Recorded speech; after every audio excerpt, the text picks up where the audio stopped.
Railway travels tonight through Portugal. We journey from the highest mountain of Portugal along the banks of the Tagus River to the westernmost shore of Europe. We begin our journey in the Serra Da Estrela, a mountain range which includes the highest peak of Portugal at more than 2,000 meters. Here you'll find an area of unspoiled natural beauty with magnificent walking paths and some extraordinary mountain villages, often more than 1,000 years old. Most of these villages are completely isolated and are built around a castle. It's as though time stood still here among the ruins of the castle walls. 9 of these villages are protected by the government and are part of a historical route through the entire region.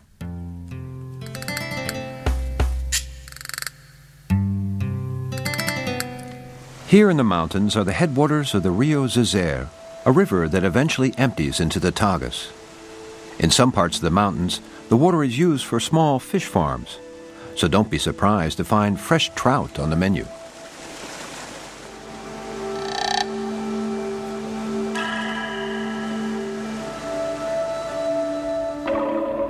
It's in the highest parts of the Serra that you'll find the most flocks of sheep.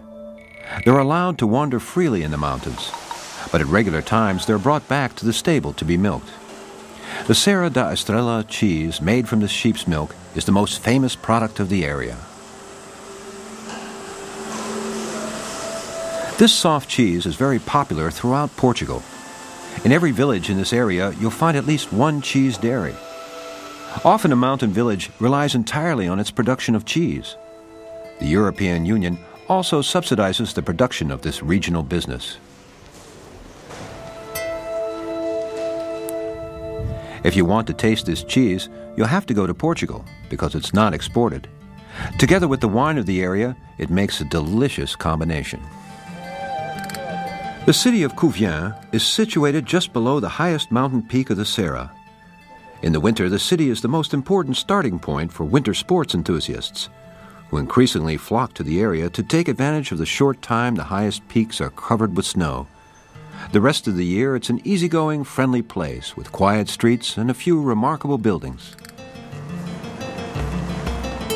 For example, this church, completely covered with the famous Portuguese tiles. Throughout Portugal, we encounter these decorated blue tiles, which contribute to the colorful impression given by most Portuguese villages.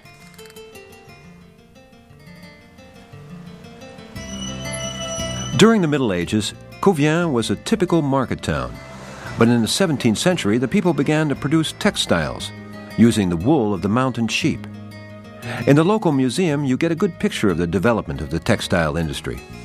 There you can see the old vats where the wool was dyed. We proceed to the train station of Cuvier, where our train journey through Portugal begins.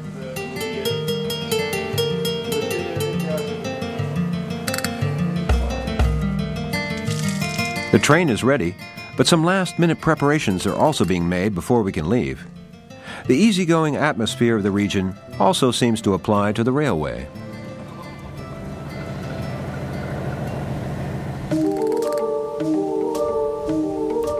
Nobody seems to be in a hurry, and yet the train that will take us through Portugal leaves exactly on time.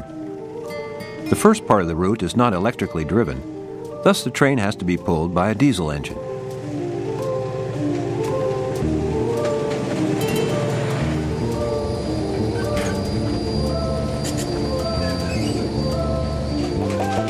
Our first destination is Castelo Branco, a distance of about 80 kilometers. Quickly leaving the mountainous landscape of the Beira Alta behind, we travel through the lower-lying Beira Baixa region.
After an hour-and-a-half journey, we arrive at Castelo Branco. Castelo Branco is the capital of Beira Baixa and is, by Portuguese standards, considered a big city.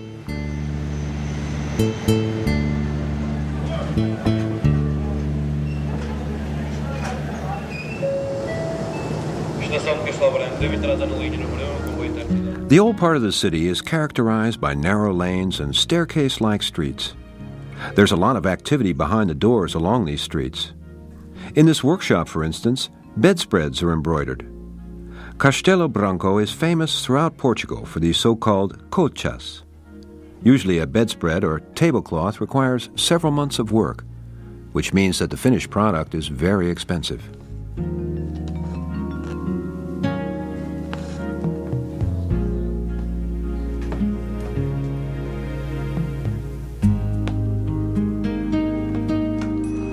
The garden of the former bishop's palace is a wonderful place, a stately 18th century garden with dignified balustrades, carefully trimmed hedges, and beautiful flower beds. You'll also find a large number of Baroque statues on the beautiful steps of the balustrades. On one side, the kings of Portugal, and on the other side, the 12 apostles. Elsewhere in the garden, there are also many statues. A pleasant place for a quiet stroll or a rest.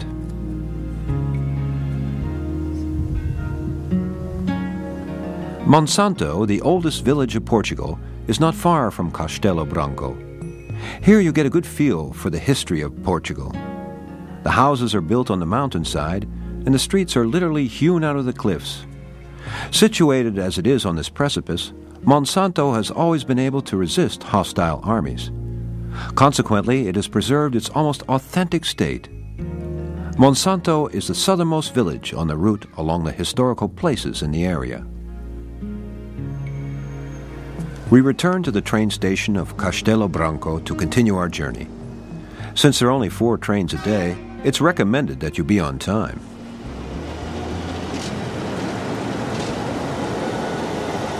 The train gradually comes up to speed, and we're ready for the journey to the next destination on our route through Portugal, the railway junction of Entroncamento.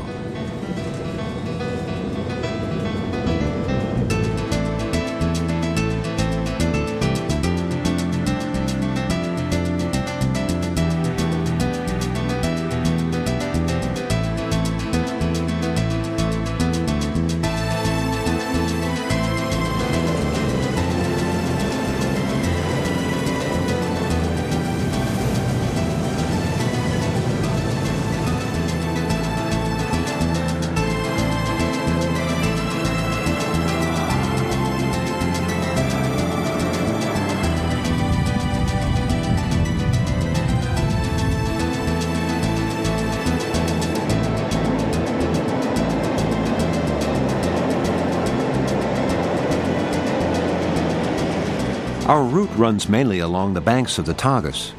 It's definitely a good idea to try and get a window seat, since the view on this part of the journey is at times breathtaking.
We approach Entroncamento, a very important place for the Portuguese railway. This is the largest railway junction of Portugal, where all Lisbon-bound rail lines from the north meet. The total network of rails in Portugal is not very large, But every year, 178 million passengers are transported over these 3,000 kilometers. Outside the station of Entrocamento, an old engine is exhibited, a symbol of the importance to the city of the Portuguese railway. However, the city itself is not much more than a railway junction. Much more interesting is the nearby city of Tomar. Tomar has a renowned history. Here the Templars and their successors, the Knights of the Order of Christ, had their headquarters. Nowadays, Tomar is a lovely city with beautiful streets and houses with elaborately decorated gables. Here you will also find several well-known tile painting workshops. Moorish and Spanish influence initially defined Portuguese tiles. However, over the centuries, the homegrown technique improved, and the craftsmen developed their own style. Due to competition with Dutch ceramics, Portuguese tile work became increasingly professional. Many private homes and shops are decorated with these tiles, either handmade or factory-produced. Most workshops will also make tiles on request, but it's important to place your order in time.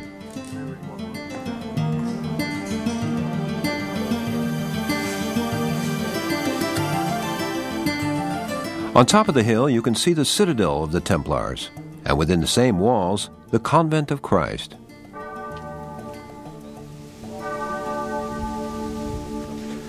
Collectively, these buildings are truly a historical site.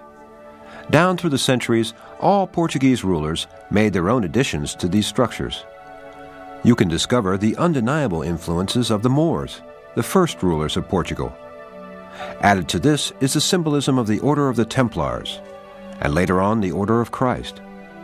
There are also influences from other civilizations, as a result of the exploring expeditions of King Manuel. King João completed the complex with the construction of the central monastery court. The edifice is now the greatest and historically most valuable building in Portugal, on the World Monument list of UNESCO. The window of the chapter room is the showpiece. This window, which depicts a seafaring epic, is considered one of the high points of the Manueline style. After this excursion to Tomar, we go back to Entrocamento, where our train is waiting. Since the remaining rail route is electric, we leave the diesel engine behind. We continue the route along the banks of the Tagus. Our next destination is Santarem.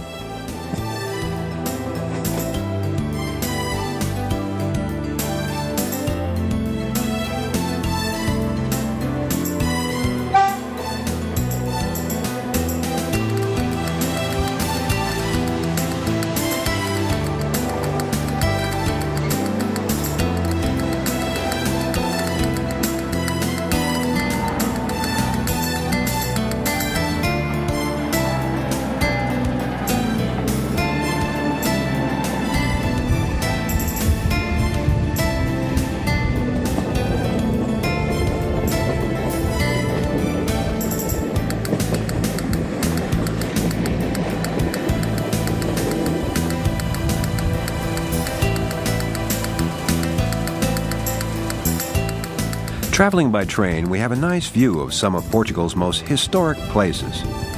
The castle of Almoral, for instance, is situated in the middle of the river. The Templars built it in 1171 to prevent enemies from conquering this area from the sea.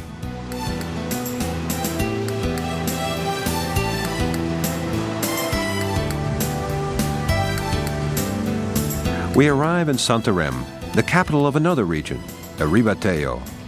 This area is characterized by marshes and fertile plains.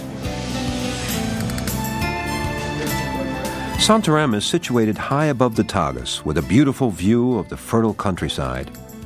Because of its strategic position, Santarem was for centuries one of the most important Portuguese cities.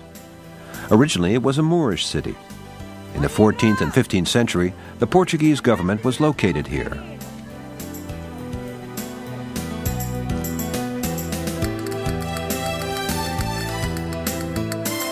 An enormous rose window dominates the exterior of this 15th century building. Pedro Álvares Cabral, who discovered Brazil, is buried in this church.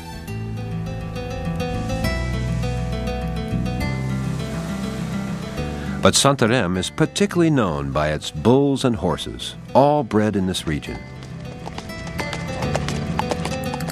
The Campino is responsible for the breeding and care of the best bulls, not only for meat production, but especially those used in the bullfight, which is very popular in this area. Every town has an arena and an annual bull parade. Bullfights in Portugal, however, are less bloody than in Spain. The bull is seldom killed in the arena.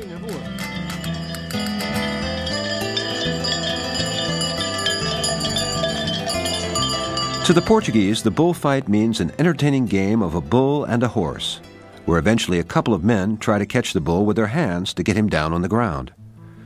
It's accompanied by a show of specially trained horses. The horses that are used for these shows are all of a special breed, the Lusitano, which is, according to the Portuguese, a strong, pliant, and brave horse. Prior to entering the arena, these horses are subject to intensive training.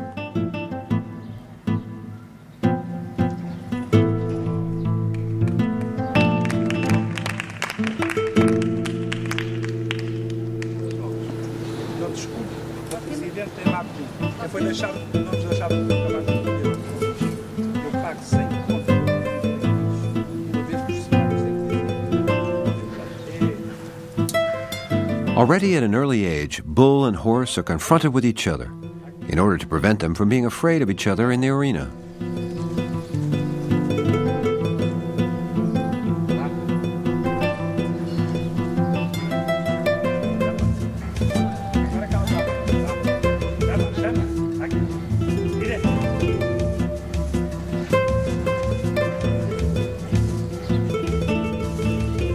The importance of bull and horse in this region is again shown on the tile paintings, like these tile pictures at the Santarem station.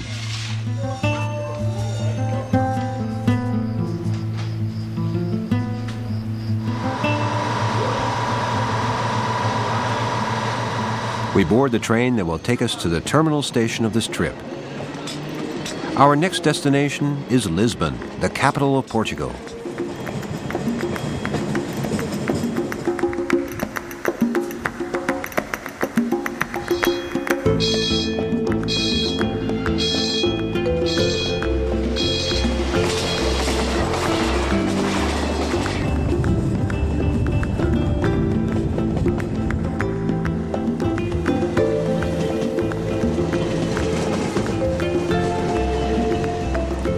Before reaching the great city, we enjoy the pretty scenery of the countryside.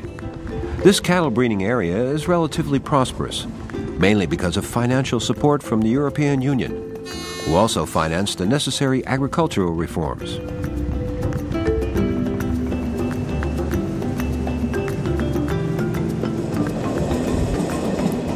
Within an hour, we approach the suburbs of Lisbon. The capital is a remarkably fast-growing city.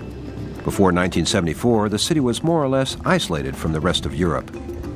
25 years ago, the so-called Carnation Revolution put an end to the Salazar dictatorship that had ruled Portugal for more than 40 years.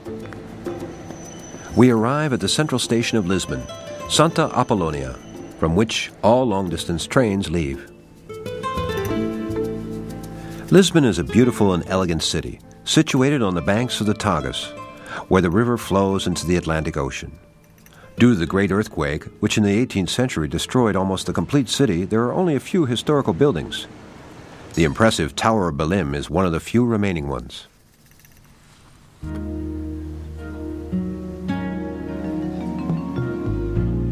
Also, the nearby monastery, the Mosteiro Dos Jeronimos, has its historical value. This, as much as anything, is an example of the typical Manueline architecture. The moldings of the windows and the doors are characteristic. In that time, this style was very innovative, as new and exotic forms were used. Looking out on Lisbon from the Castle of St. George, one notices the differences in altitude. That is why a lift more than 100 years old is often used as a means of transportation to cope with this difference in height. This lift can be found in the center of the most popular shopping area of Lisbon, the Chiado.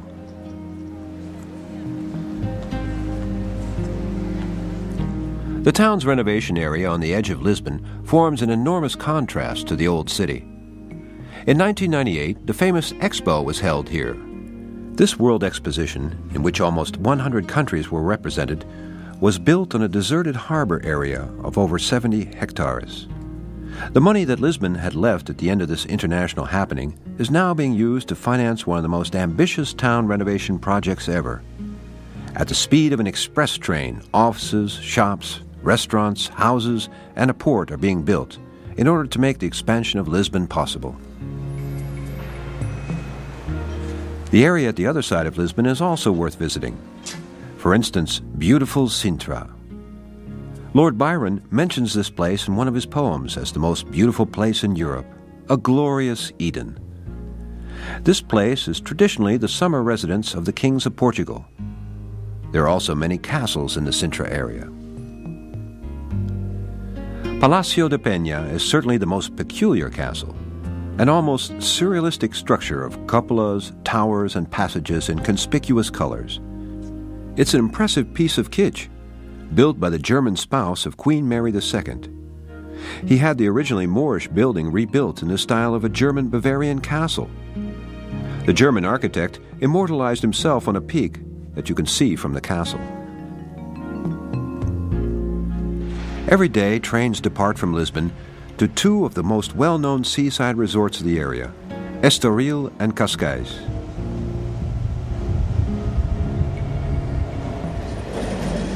We travel along the shore to the first resort, Estoril.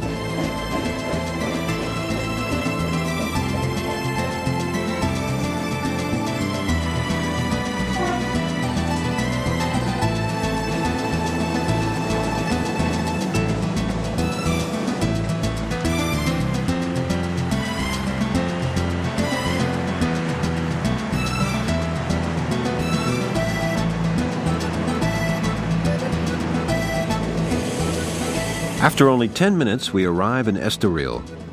Estoril is considered a resort for the rich. The city tries to maintain its image of being the Riviera of Portugal, but it's mainly a pleasant bathing resort with a beautiful beach. The beach is directly behind the train station and is very popular with water sport enthusiasts. Lisbon residents use this train a lot. We continue our journey to the terminal station, Cascais.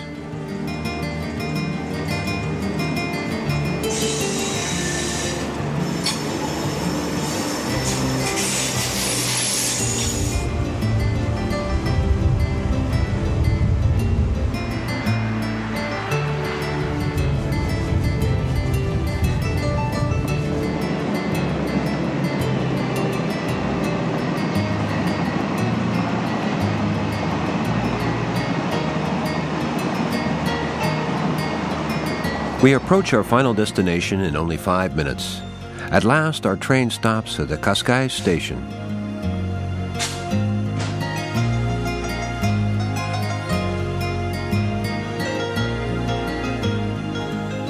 Cascais is a beautiful resort. In the narrow streets and pleasant terraces, there's a friendly atmosphere. In the high season, however, it can be very busy. It's evident that Cascais used to be a fishing village. A small number of fishermen sail out every day to catch lobsters. However, the port is increasingly used by pleasure yachts. With a beautiful view of the most western shore of Europe, we end this episode of Rail Away.